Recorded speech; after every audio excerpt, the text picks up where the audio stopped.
Les deux portraits avaient été acquis en commun en 2015 par la France et les Pays-Bas pour 160 millions d'euros. David Van Dambar AFP. Les analyses et travaux effectués pendant 18 mois sur ces deux tableaux acquis conjointement par la France et les Pays-Bas révèlent quelques surprises. Et notamment que le couple représenté a été peint sur une même toile. Des restaurateurs d'art français et néerlandais ont dévoilé lundi à Amsterdam le résultat de 18 mois de travail sur deux portraits peints par Rembrandt. Datés de 1634, les deux tableaux, d'un couple de notables néerlandais richement vêtus de noir et de dentelle avaient été acquis, en commun en 2015 par la France et les Pays-Bas pour 160 millions d'euros. Une première en Europe. Au cours de cette palpitante aventure qu'a été la rénovation des toiles pendant 1 an et demi, les équipes du Louvre et du Rijksmuseum d'Amsterdam ont mené des recherches sur les peintures avant de soigneusement retirer au moins 6 couches de vieux vernis. Lire aussi, Rembrandt, illustrissime aquafortiste Martin Soulman, 20 ans, et jeune, copie, 22 ans, ont été représentés dans une double toile de plus de 2 mètres de haut. Privilège habituellement réservé à la noblesse et aux grands seigneurs. Marié depuis 1 an, ce fils d'un marchand anversois tient à la main gauche un gant en cuir, le ventre rond car enceinte de leur premier enfant, la Mona Lisa des Pays-Bas, comme l'avait surnommé l'éminent critique français Théophile Thoré, arbore un éventail de plumes noires et 4 rangées de perles. Grâce à des techniques très sophistiquées, comme le scanner à ultraviolet et les rayons X, les restaurateurs ont découvert que les deux amoureux partageaient autrefois la même toile.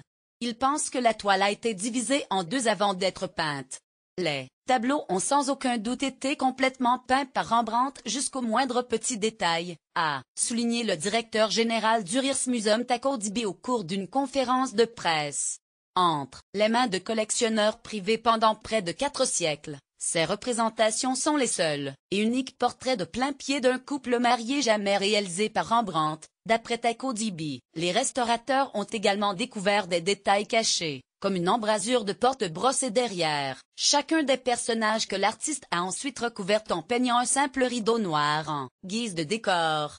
Protéger le patrimoine culturel. Le responsable du département des peintures du Louvre, Sébastien Hellard, a salué ce projet novateur, qui, au terme de négociations compliquées, a finalement abouti à une solution européenne pour protéger le patrimoine culturel.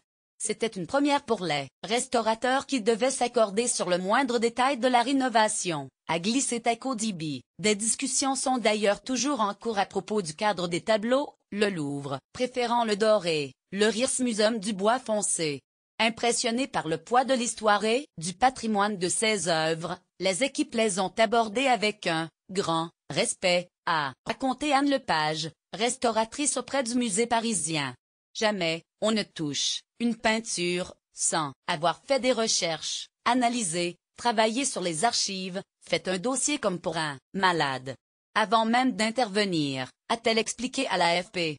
Autrefois accrochés dans une chambre, ces tableaux, ancienne propriété de la branche française de la famille Rothschild depuis 1877, n'avaient été montrés qu'une seule fois au public, en 1956, avant leur exposition au Louvre en mars 2016. À l'époque, le musée du Louvre avait refusé d'acheter la paire de toiles, faute de budget. Finalement, la France a trouvé un accord avec les Pays-Bas et les deux pays ont accepté d'acheter une œuvre chacun. Si les tableaux ont été acquis en indivision, ils seront pourtant toujours exposés ensemble mais de manière alternée, dans un pays puis dans l'autre. Lire aussi, un accueil royal pour les deux Rembrandt. Le résultat de cette rénovation sera accessible au Rijksmuseum à partir du 6 mars dans une exposition intitulée Haute Société avant d'être à nouveau présentée au Louvre.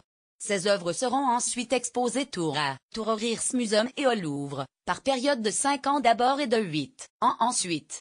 Cette alternance est assortie d'une interdiction de prêt en dehors des deux établissements.